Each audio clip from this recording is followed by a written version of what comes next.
vez un bruxo que vivía no Santo Estevo que estaba noutro lado do bosque, que se había noutro lado da montaña, que se levaba noutro lado do río, que corría noutro lado da aldea. Chamábase Carabuñas porque nunca corta as uñas e as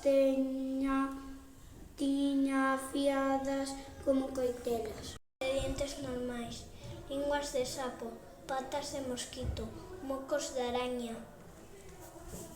A súa despensa e gustáballen todos, gordos e fracos, altos e baixos, louros, morenos, rubios. Oso lista como mocho, miraba a lúa antes de deitarse.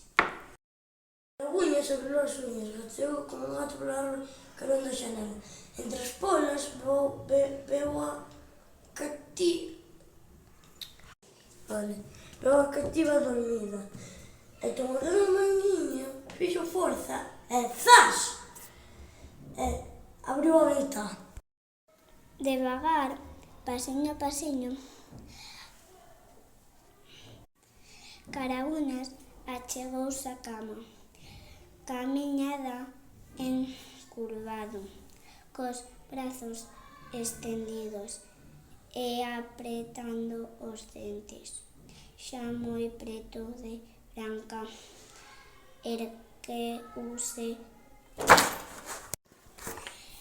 ergueu o dedo furabolos para lle furar a gorxa e de súpeto a rapaza espertou, refregou os ollos e sonrindo dixo: «Vaia, Caramuxo tirou un foguete. Non son carabuxos, son carabuñas, o que nunca corta as uñas», contestou o bruxo rabioso. «Non me veñas con contos, ti eres caramuxo, dígoche que non, son carabuñas, non sabes o que dis, vai mirar o nariz. Que lle pasa ao meu nariz, que é tan grande como unha berenxena, o nariz do bruxo Caramuxo?» «Non que son carabuñas, queres que che ensine as uñas, pero que cara tes, mira para a dentadura, que le pasas os dentes, son poucos, están podres, os dentes de Caramuxo», berrou o bruxo. «Eu son carabuñas ou non me ves as uñas?» Carabuñas é un testa. Vai mirar os ollos e cando te decallas, que pasa con meus ollos? Son certos e están encarnados, os ollos do bruxo Caramuxo. «Estás segura?», preguntou dubidoso. «Eu diría que son carabuñas». Branca insistiu con paciencia. «Non poñas cara de parvo e mira para o pelo». O bruxo quitou o chapeu e choromicano dixo: «Que ten a miña melena?» «Que melena, pero si tes 4 pelos». «4 pelos, os pelos do bruxo Caramuxo». O bruxo encolleuse, rañou na cabeza e dixo: «Vai ser certo que son caramuxo? Tanto me ten, eu viña comerte». «Estás tolo», dixo Branca, «non podes comer cativos, se o fais, te sairá en Gras, ata en Vigo, bruxo Caramuxo, e vai dormir». O bruxo ouliscou a Branca e, como estaba famento, lambeulle a cara.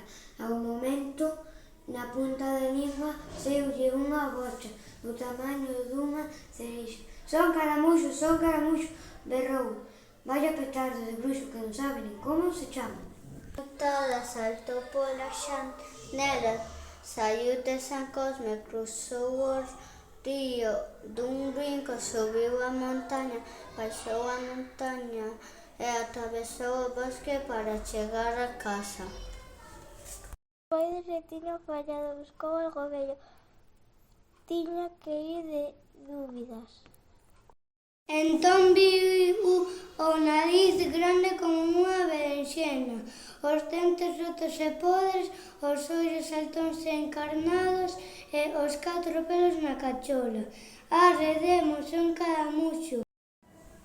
E colorín colorado, o conto está rematado, porque Branca, con tenrura, foi á casa daquel bruxo e fíxolle a manicura. Para acabar, un consello: non esquezas mirarte de cando en vez nun espello.